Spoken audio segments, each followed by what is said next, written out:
C'est un sujet très très délicat puisqu'il y a quand même derrière des drames humains vraiment sans nom. Des drames humains épouvantables avec des milliers, des dizaines de milliers de personnes qui sont derrière. Donc la toute première chose que je dis, c'est ça. Et nous devons, en toute chose, il ne faut jamais se laisser guider par l'émotionnel, ni dans un sens, ni dans l'autre. Donc il ne faut jamais oublier que ce sont des êtres humains et donc qui nécessitent toute notre compassion. Donc la première chose, c'est que les propos, les rodomontades, yaka, faucon, on va les rejeter à la mer, etc. Ça, c'est en tout cas, c'est pas mon genre. Ce n'est pas le genre de l'UPR. Donc ces gens qui arrivent, eh bien, il faut bien les accueillir. Bon, mais il ne faut pas se laisser entraîner dans l'émotionnel dans l'autre sens. L'hypermédiatisation d'une photo atroce d'un petit garçon qui est de me trouver mort sur une plage, moi, me laisse extrêmement perplexe et me laisse un goût très détestable dans la bouche. Parce que des photos atroces de petits-enfants martyrisés, il y en a des centaines de milliers sur Internet. Et bien pire que celles qu'on nous a montrées. Allez voir, je ne sais pas si je dois dire ça, mais ceux qui le souhaitent peuvent se renseigner et aller regarder les photos de villageois, d'enfants, de petits garçons, de petites filles, complètement détruits, déchiquetés en Afghanistan, en Irak, par les troupes occidentales. Et pourquoi d'un seul coup on n'a jamais vu ces photos bien plus épouvantables encore que celles qu'on nous a montrées de ce petit garçon trouvé mort sur une plage? Pourquoi ces photos d'enfants déchiquetés par les bombardements de la coalition de l'OTAN en Afghanistan ou en Irak, pourquoi on ne nous les montre pas? Donc, ceci donne à penser, et c'est odieux, que nous avons affaire à une gigantesque opération médiatique. Un montage médiatique qui d'ailleurs se fait avec la quasi-approbation des gouvernements européens. Tout se passe comme si il avait été décidé d'avoir une politique en la matière pour avoir une espèce de volonté de mettre l'Europe devant une crise prétendument ingérable et que, postulant d'ailleurs au passage l'incapacité des pays à avoir une politique autre que de recevoir tout ce flot de réfugiés. Il y a beaucoup de questions et il y a eu un internaute qui m'a dit qu'il était étonné que je pose des questions. Mais c'est normal qu'on pose des questions. Moi, je ne suis pas aux affaires. Je rappelle d'ailleurs au passage qu'à l'Assemblée nationale, normalement, il y a une séance dite de questions au gouvernement où les députés, normalement, devraient poser des questions au gouvernement. Pourquoi est-ce qu'il n'est pas prévu? Pourquoi est-ce qu'il y aurait des quotas entre les pays de l'Union européenne? Comme si l'Union européenne était l'accusée, celle qui devait être de toute façon celle qui devait recevoir les réfugiés. Moi, je considère que ce genre de problème doit être traité au niveau de l'Organisation des Nations Unies. Il y a d'ailleurs toutes les organisations, on n'en parle jamais, il y a un haut commissariat des Nations Unies pour les réfugiés, le HCNUR. Il sert à quelque chose. Pourquoi personne ne parle jamais du haut commissariat des Nations Unies pour les réfugiés? Pourquoi est-ce que ce problème n'est pas traité au niveau planétaire? Pourquoi est-ce que, par exemple, les États-Unis n'accueillent pas des dizaines de milliers de réfugiés syriens, surtout que les États-Unis sont quand même ceux qui manipulent l'affaire depuis le début dans la volonté de renverser le régime de Bachar el-Assad?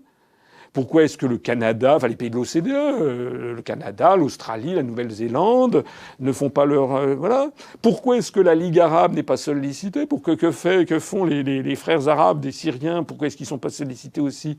Autre question, comment se fait-il que nous ayons en France des quantités de mal logés, des gens qui mettent des années pour trouver un petit HLM? Et je ne parle même pas de ce problème qui prolifère dans notre pays, qui est la prolifération des sans-abri. Il y a des associations qui, justement, sur les morts anonymes dans la rue, chaque hiver, il y a des dizaines de Français qui meurent, qui sont des SDF, qui meurent dans la rue.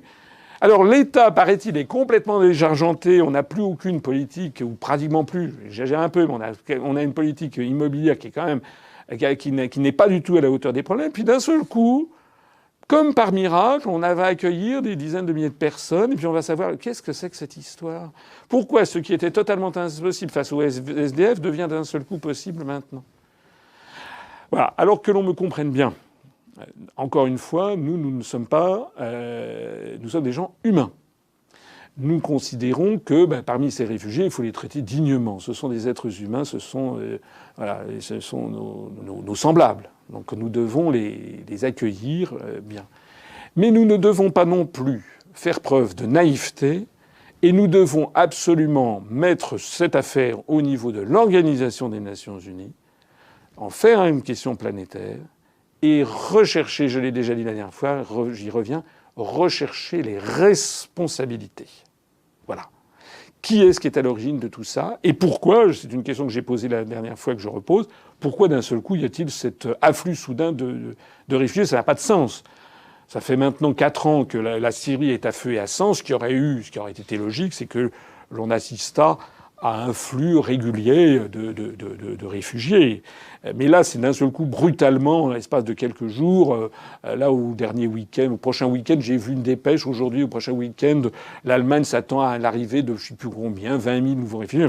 On a vraiment l'impression d'une opération qui a été organisée et où les dirigeants occidentaux, enfin d'Europe, font semblant d'être surpris alors que tout ceci me donne l'impression d'avoir été organisé. On est de toute façon dans une affaire de mensonges et de faux-semblants complets. J'ai vu une déclaration qui m'a laissé pantois de M. Fabius. Fabius, qui est ministre des Affaires étrangères, je le rappelle, c'est pas le meilleur qu'on ait eu. C'est le moins qu'on puisse dire. Il est d'ailleurs la risée générale de la planète entière. On a vu l'autre fois à Prague, il a titubé, enfin bon. Mais M. Fabius a fait cette déclaration qui m'a vraiment laissé pantois. Il a, au sujet de la Hongrie, qui a construit un mur de, je crois, 179 km de long, le long de la frontière serbe, des espèces de chevaux de frise, des barrières en fil de fer, et est en train d'élever un mur de 4 mètres. Et M. Fabius a dit que c'était un scandale, que c'était contraire aux valeurs européennes. Très bien. Moi, je ne suis pas un fanatique des murs. Mais ce que M. Fabius ne dit pas, c'est qu'au même moment, l'Union européenne finance la construction d'un mur qui est en Ukraine, qui s'appelle le mur, justement. C'est plusieurs millions d'euros, dizaines de millions d'euros, que l'Union européenne cofinance pour construire un mur entre l'Ukraine et la Russie. Alors c'est quoi ça, M. Fabius? C'est les valeurs européennes? Ou c'est pas les valeurs européennes? Et pourquoi, M. Fabius, vous ne protestez pas? Il y a aussi des murs sur les enclaves de Ceuta et Melilla au Maroc, il y a des murs, des chevaux de frise, des miradors, etc. On croirait le mur de Berlin de la grande époque. Et vous en pensez quoi de ça, M. Fabius? C'est les valeurs européennes ou c'est pas les valeurs européennes? Et qu'est-ce que vous dites aussi, M. Fabius, de la frontière que la Grèce a construite face à la Turquie, le long du fleuve Evros? Ils ont fait la même chose, c'était il y a quelques années, au cours des dernières années, ils ont construit là aussi des grillages métalliques, etc. C'est quoi ça, M. Fabius? C'est les valeurs européennes ou c'est pas les valeurs européennes? Et puis d'ailleurs, qu'est-ce que vous pensez de votre grand ami américain qui a bâti un mur extraordinaire le long du Rio Grande où il tire à vue sur les chicanos? C'est quoi? C'est les valeurs occidentales ou c'est pas les valeurs occidentales? Et au fait, qu'est-ce que vous avez dit sur le mur qui entoure Gaza? C'est quoi ça? C'est des valeurs occidentales ou c'est pas des valeurs occidentales? Donc ça commence à être exaspérant. Ce deux poids deux mesures absolument permanent, où on a affaire à un Olybrius, c'est pas M. Fabius, c'est Olybrius qui est à la tête du Quai d'Orsay, et qui nous dit comme ça, c'est contraire aux valeurs européennes. Moi, encore une fois, je dis pas du tout ça pour défendre spécialement le gouvernement hongrois. Ce que je sais, c'est qu'en tout cas, le gouvernement hongrois est dans le collimateur de la Commission européenne parce qu'ils ne veulent pas adopter l'euro et parce qu'ils prennent des mesures qui ne plaisent pas à la Commission européenne. Mais qu'on ne vienne pas spécialement nous expliquer qu'il y aurait des valeurs européennes dans un cas. En réalité, ce que M. Olybrius ne veut pas avouer, c'est que cette crise des migrants montre qu'il n'y a jamais eu d'Union européenne. Que tout le monde tire à U et à dire. On a appris il y a quelques minutes que le groupe de Visegrad, qui est un sous-groupe notamment de pays de l'Est qui sont au sein de l'Union européenne, a dit qu'il refusait les quotas. La Roumanie a dit qu'elle refusait les quotas.